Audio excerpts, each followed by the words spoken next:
Bismillahirrahmanirrahim. Alhamdulillahirabbil alamin. Allahumma sholli wa sallim ala sayyidina Muhammad wa ala alihi wa sahbihi wasallim. Assalamualaikum warahmatullahi wabarakatuh. Jumpa dengan saya lagi, Neng Eva. Gimana kabarnya sahabat hikmah semuanya hari ini? Yang soleh dan solehah, yang baik hatinya, yang cantik dan yang ganteng lahir batinnya, yang tidak sombong, rajin menabung, serta rajin sedekah. Semoga hari ini sehat-sehat walafiat dan dalam lindungan Allah Subhanahu wa Ta'ala. Dan semoga kita semuanya mendapatkan kucuran rahmat, keberkahan, dan keridhoannya, serta mendapat syafaat baginda Rasulullah Shallallahu Alaihi Wasallam, baik ketika di dunia maupun di akhirat kelak. Amin, amin, amin ya robbal alamin. Baik sahabat hikmah semuanya, sebelumnya saya akan mengingatkan bahwa video ceramah YouTube ini dibuat untuk umum dan bagi siapa saja yang mau mengambil pelajaran, manfaat, serta hikmah di dalamnya, serta untuk pertumbuhan dan perkembangan jiwa kita setiap harinya. Jadi semangat terus belajar berbenah jiwa.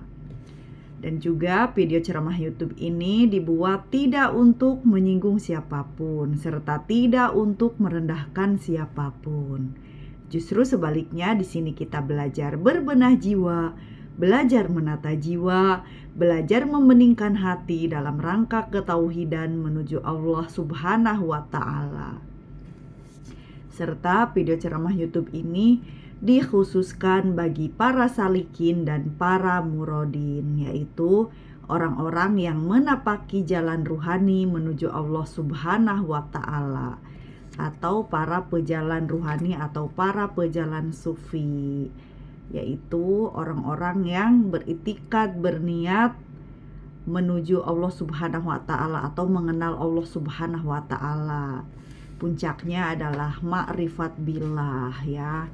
Jadi kalau para salikin itu orang-orang yang memiliki kesadaran sendiri, berniat, berusaha dan berjuang untuk mengenal Allah dengan belajar ilmu tasawuf, ilmu thariqah, hakikat ma'rifat beserta ilmu syariatnya juga.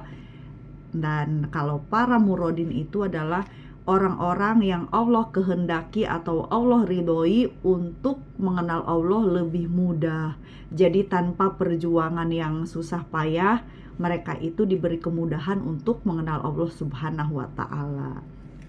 Sedangkan para majdubun, yaitu orang-orang yang ditarik oleh Allah Subhanahu wa Ta'ala, ibaratnya itu syariatnya sudah bagus atau belum, ditarik untuk mengenal Allah gitu, sehingga perjalanan ruhaninya itu beliau-beliau ini mulai dari atas dulu baru ke bawah gitu, ibaratnya ma'rifat billah dulu baru ke syariat gitu. Sedangkan para salikin ini dari syariat dulu baru ke ma'rifat, makanya ruhaninya akan bertemu di tengah-tengah gitu ya. Ibaratnya perjalanannya itu sebagai istilah saja. Nah, yang termasuk yang manakah kita? Sebaik-baiknya dalam pandangan syariat, para salikinlah yang lebih baik karena memiliki kesadaran sendiri gitu. Dia orang-orang para salikin ini ibaratnya itu berusaha untuk mencari seorang guru yang mursyid untuk dibimbing menuju Allah gitu ya. Tapi kalau para para majrubun ini yang Allah tarik, ibaratnya ibaratnya tuh kasarnya tuh dipaksa gitu, dipaksa untuk mengenal gitu. Makanya nanti biasanya ibaratnya walaupun mungkin secara dohiri ya perilakunya masih kurang sesuai dengan syariat, tapi nanti dia perjalanannya itu menuju pertengahan ke akhir itu baru syariatnya bagus gitu. Jadi ada beberapa perjalanan menuju Allah Subhanahu wa Ta'ala itu ada yang dari bawah, ada yang dari atas dulu gitu. Makanya tidak perlu maido, tidak perlu komplain, tidak perlu ibaratnya itu menjudge orang itu, kok kamu begini-begini, kamu belajar tasawuf begini-begini. Yang penting kita urus diri kita masing-masing. Ahwal batin kita sudah di mana, perjalanan kita ada di mana, mari kita lanjutkan. Tujuan kita adalah Allah Subhanahu wa Ta'ala, maka fokuslah kepada Allah. Tidak perlu memikirkan yang lain, tidak perlu maido orang lain, apalagi maido Allah gitu ya. Misalkan banyak mengeluh gitu. Tujuan kita adalah Allah, semuanya itu bagian perjalanan gitu ya. Jadi namanya perjalanan itu kan sementara, tidak akan kita selamanya ada di situ. Sementara Allah itu yang maha abadi, yang maha kekal, itulah yang harus kita kejar gitu ya. Jadi tidak perlu saling maido, misalkan kok ini mah begini ya, kok ini katanya mengenal Allah tapi begini-begini. Nggak usah mikirin orang lain, karena perjalanan menuju Allah Subhanahu wa Ta'ala itu ada yang dari atas dulu, ada yang dari bawah dulu. Artinya ada yang dimulai dari alam lahut, ada yang dimulai dari syariat gitu, atau belajar tasawuf awal dari thoriqoh dulu gitu ya, dari taubat dulu gitu ya. Jadi berbeda-beda perjalanannya, namun tetap tujuannya sama, yaitu Allah Subhanahu wa Ta'ala. Maka uruslah diri kita sendiri, uruslah keadaan batin kita, kita perbaiki, kita taubat, kita taholi sampai tajali. Nah baik, kita lanjutkan lagi, kita ngaji Al-Hikam ya, kajian ke-92. Bismillahirrahmanirrahim. Awalu wajibin alal insani ma'rifatun ilahi bistiqoni.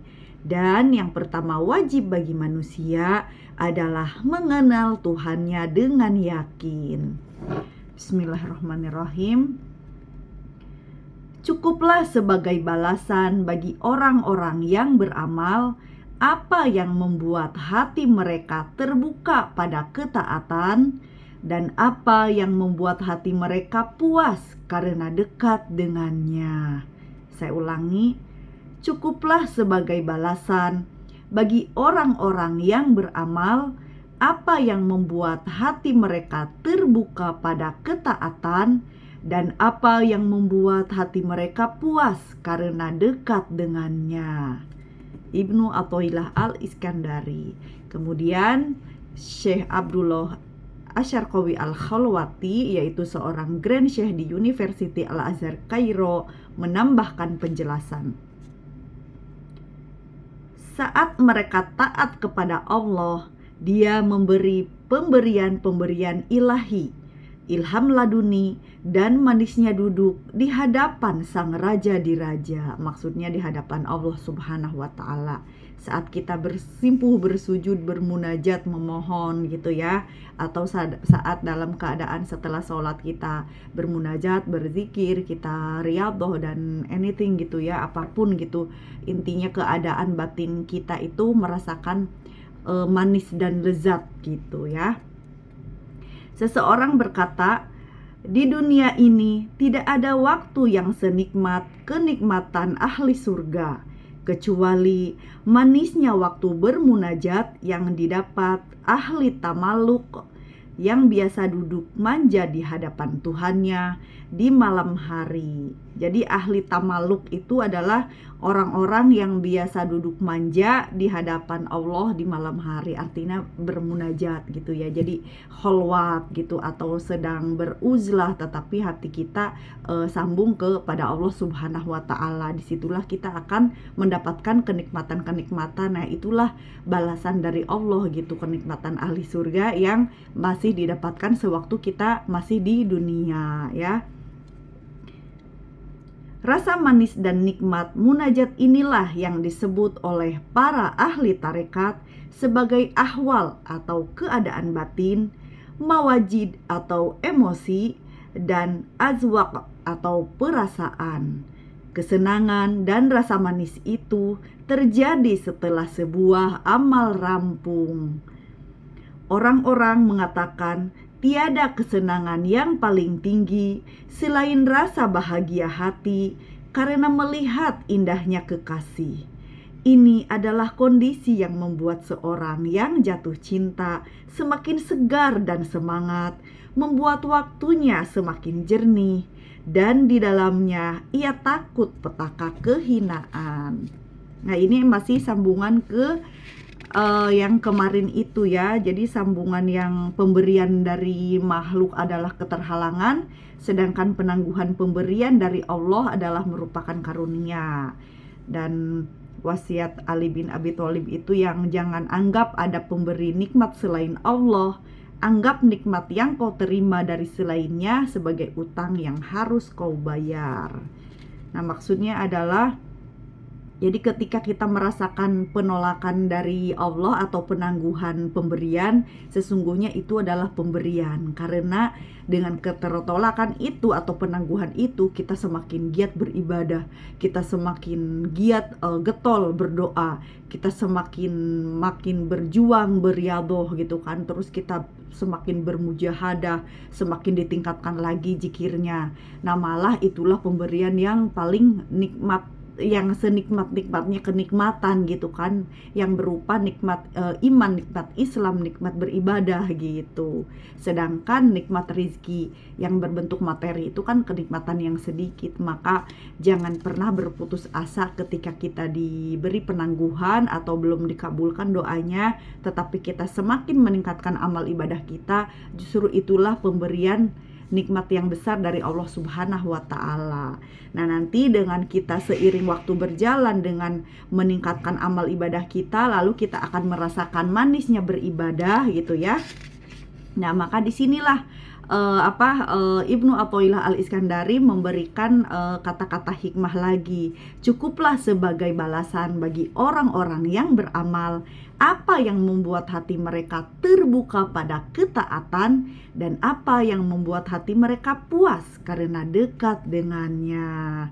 Nah, di sini kita bisa ambil kesimpulan bahwa jika sudah bisa merasakan kelezatan dan manisnya beribadah setelah rampung melaksanakan ketaatan atau berbagai macam ibadah yang kita lakukan gitu kan, lalu kita misalkan bermunajat, di situ ada perasaan sukacita atau al-uns gitu, terus ada perasaan bahagia atau segar, makin semangat dalam menjalani kehidupan ini, yaitulah balasan dari Allah gitu ya. Jadi jangan pernah merasa ditolak atau ditangguhkan. Sesungguhnya jika keadaan seperti itu membuat amal ibadah kita lebih meningkat lagi, itulah pemberian nikmat yang lebih besar daripada sekedar nikmat materi duniawi bagi yang sadar. Makanya ada kata hikmah seperti ini, ada ilmu hikmah seperti ini. Ini adalah untuk membuat kita menjadi lebih aware lagi, atau kesadaran jiwa kita itu lebih melek lagi kepada Allah gitu, sehingga Allah itu selalu ada di dalam hati kita. Allah itu selalu ada dalam pandangan mata batin kita kemanapun kita melihat. Jadi itulah perwujudan ihsan ya. Ihsan dalam syariat Islam gitu, itulah ilmu tasawuf gitu. Jadi hati kita selalu sambung dan seolah-olah melihat Allah dalam batin kita gitu. Kalaupun kita tidak melihat Allah, Allah lah yang melihat kita. Jadi fadzkuruni adzkurkum wadzkuruli wala takfurun washkuruli wala takfurun. Jadi, dan ingatlah kamu kepadaku, niscaya aku ingat pula kepadamu, dan bersyukurlah kepadaku, dan janganlah kamu mengingkari nikmatku. Artinya ketika kita mengingat Allah, Allah pun mengingat kita.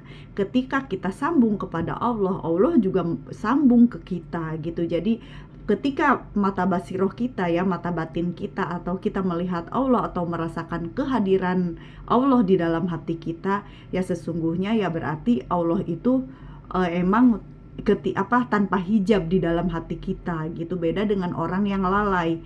Jadi kelalaian itulah yang membuat hijab gitu ya. Jadi bisa diamalkan atau kita buat pegangan gitu, bahwa surat Al-Baqarah yang fadzkuruni adkurkum washkuruli wala takfurun gitu, dan ingatlah kamu kepadaku, niscaya aku ingat pula kepadamu. Nah, itu bisa kita untuk pedoman kita bahwa ketika kita mengingat Allah, Allah pun mengingat kita. Dan ketika kita sambung kepada Allah, Allah sambung kepada kita. Ketika kita melihat Allah dengan mata batin kita, bahwasannya Allah pun tanpa hijab di dalam hati, gitu ya. Jadi itu udah jadi tolak ukur maksudnya ya. Jadi tolak ukur seberapa jauh atau dekatnya Allah, kedudukan Allah di dalam hati kita gitu. Jadi di situ udah jelas, Al-Quran itu jelas ya. Makanya kita apapun bersandar kepada Al-Quran dan hadis gitu, karena disitulah kebenaran sumbernya ya. Wallahu alam bisawab. Nanti kita lanjutkan lagi ke session yang ke-93 ya, ibadah yang cacat. Nah, bagaimana penjelasannya nanti kita buat lagi video YouTube-nya ya, ceramahnya, ngajinya. Wallahu alam bisawab. La haula wala quwata illa billahil aliyyil azim. Rabbana la tuzigh qulubana ba'da idh hadaitana wa hab lana min ladunka rahmah innaka antal wahhab. Walhamdulillahirabbil alamin. Allahumma sholli ala sayyidina Muhammad wa ala alihi sayyidina Muhammad. Walhamdulillahirabbil alamin. Cukup sekian dan semoga bisa bermanfaat dan bisa difahami. Saya mohon maaf kalau ada kekurangan dan kesalahan dalam menyampaikannya. Saya hanya manusia biasa yang belajar dan terus belajar. Ambil baiknya dan buang buruknya, dan semoga bermanfaat. Minal aidin wal faidin, mohon maaf lahir dan batin. Wassalamualaikum warahmatullahi wabarakatuh. Orang baik pandai mengambil hikmah, sehat lahir dan batin is the best always. Syukron jazilan.